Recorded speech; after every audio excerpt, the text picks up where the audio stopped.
Good afternoon, Tigers. This is Miss McDaniel. I have a story I'd like to read for you over the next several days called Number the Stars by Lois Lowry. You may have read other books by this author, but this particular tale takes place in Europe during World War II. I think you'll really enjoy it, and fourth graders, as I know that you are studying World War II right now, I think it is especially interesting for you. I enjoyed reading this story aloud to my students when I was teaching. So relax and enjoy as I read along. There are no pictures, so I will give you a wonderful view of my fireplace while I read.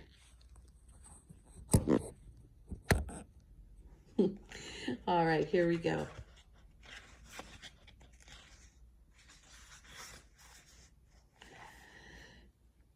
Now, this story, when she wrote it, was about a girl named Anne Marie, who was 10, and this is what the author said about her.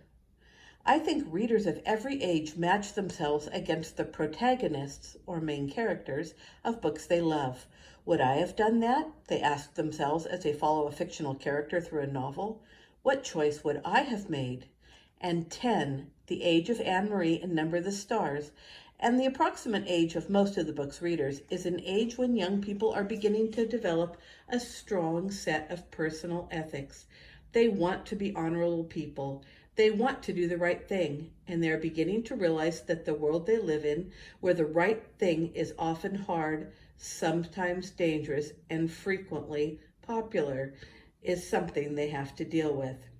So they follow a story about a girl their age, caught in a frightening situation, who must make decisions. She could take the easy way out. She could turn her back on her friend. As readers of Number the Stars grow older and read other Holocaust literature, they'll find that many people in other countries, not just Denmark, did that. Young readers rejoice when Anne Marie takes a deep breath, enters the woods, faces the danger, stands up to the enemy, and triumphs. I think the history of Denmark has much to teach us all. Chapter 1. Why are you running?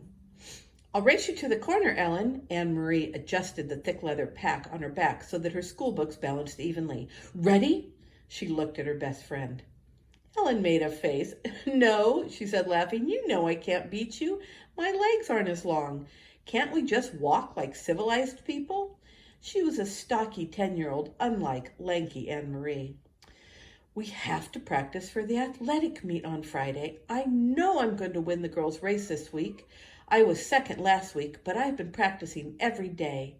Come on, Ellen, Anne Marie pleaded, eyeing the distance to the next corner of the Copenhagen street.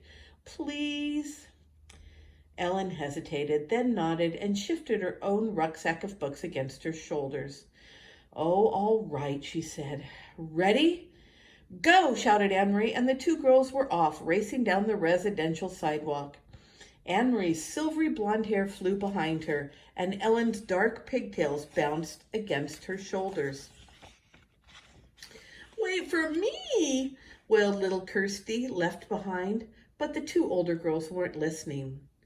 Anne Marie outdistanced her friend quickly, even though one of her shoes came untied as she sped along the streets called Oosterbrogade, past the small shops and cafes of her neighborhood here in northeast Copenhagen.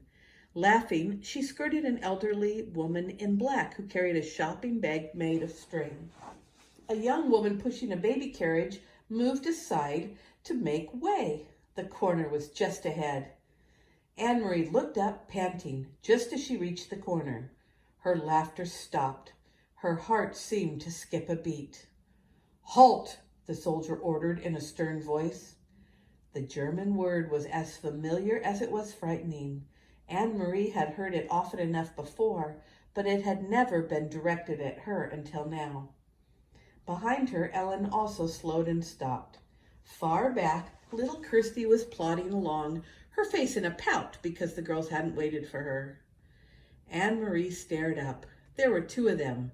That meant two helmets, two sets of cold eyes glaring at her, and four tall, shiny boots planted firmly on the sidewalk, blocking her path to home. And it meant two rifles gripped in the hands of soldiers. She stared at the rifles first. Then, finally, she looked into the face of the soldier who had ordered her to halt. "Why are you running?" the harsh voice asked. His Danish was very poor. 3 years, Anne-Marie thought with contempt. 3 years they've been in our country and still they can't speak our language. "I was racing with my friends," she answered politely. "We have races at school every Friday, and I want to do well, so I—" Her voice trailed away, the sentence unfinished. "Don't talk so much," she told herself. "Just answer them, that's all." She glanced back. Ellen was motionless on the sidewalk a few yards behind her. Farther back, Kirsty was still sulking and walking slowly toward the corner. Nearby, a woman had come to the doorway of a shop and was standing silently watching. One of the soldiers, the taller one, moved toward her. Anne-Marie recognized him as the one she and Ellen always called, in whispers, the giraffe, because of his height and the long neck that extended from his stiff collar. He and his partner were always on this corner. He prodded the corner of her backpack with the stock of his rifle. Anne-Marie trembled. "What is in here?" he asked loudly. From the corner of her eye, she saw the shopkeeper move quietly back into the shadows of the doorway out of sight. "School books," she answered truthfully. "Are you a good student?" the soldier asked. He seemed to be sneering. "Yes." "What is your name?" "Anne-Marie Johansson." "Your friend, is she a good student too?" He was looking beyond her at Ellen, who hadn't moved. Anne-Marie looked back too and saw that Ellen's face, usually rosy-cheeked, was pale and her dark eyes were wide. She nodded at the soldier. "Better than me," she said. "What is her name?" "Ellen." "And who is this?" he asked, looking to Anne-Marie's side. Kirsty had appeared there suddenly, scowling at everyone. "My little sister." She reached down for Kirsty's hand, but Kirsty, always stubborn, refused it and put her hands on her hips defiantly. The soldier reached down and stroked her little sister's short, tangled curls. "Stand still, Kirsty," Anne-Marie ordered silently, praying that somehow the obstinate 5-year-old would receive the message. But Kirsty reached up and pushed the soldier's hand away. "Don't!" she cried loudly. Both soldiers began to laugh. They spoke to each other in rapid German that Anne-Marie couldn't understand. "She is pretty, like my own little girl," the tall one said in a more pleasant voice. Anne-Marie tried to smile politely. "Go home, all of you. Go study your school books, and don't run. You look like hoodlums when you run." The two soldiers turned away. Quickly, Anne-Marie reached down and grabbed her sister's hand before Kirsty could resist. Hurrying the little girl along, she rounded the corner. In a moment, Ellen was beside her. They walked quickly, not speaking, with Kirsty in between them, toward the large apartment building where both families lived. When they were almost home, Ellen whispered suddenly, "I was so scared." "Me too," Anne-Marie whispered back. As they turned to enter the building, both girls looked straight forward, toward the door. They did it purposely so that they would not catch the eyes or the attention of 2 more soldiers who stood with their guns on this corner as well. Kirsty scurried ahead of them through the door, chattering about the picture she was bringing home from kindergarten to show Mama. For Kirsty, the soldiers were simply part of the landscape, something that had always been there on every corner, as unimportant as lampposts throughout her remembered life. "Are you going to tell your mother?" Ellen asked Anne-Marie as they trudged together up the stairs. "I'm not. My mother would be upset." "No, I won't either. Mama would probably scold me for running on the street." She said goodbye to Ellen on the 2nd floor, where Ellen lived, and continued on to the 3rd, practicing in her mind a cheerful greeting for her mother, a smile, a description of today's spelling test in which she had done well. But she was too late. Kirsty had gotten there first.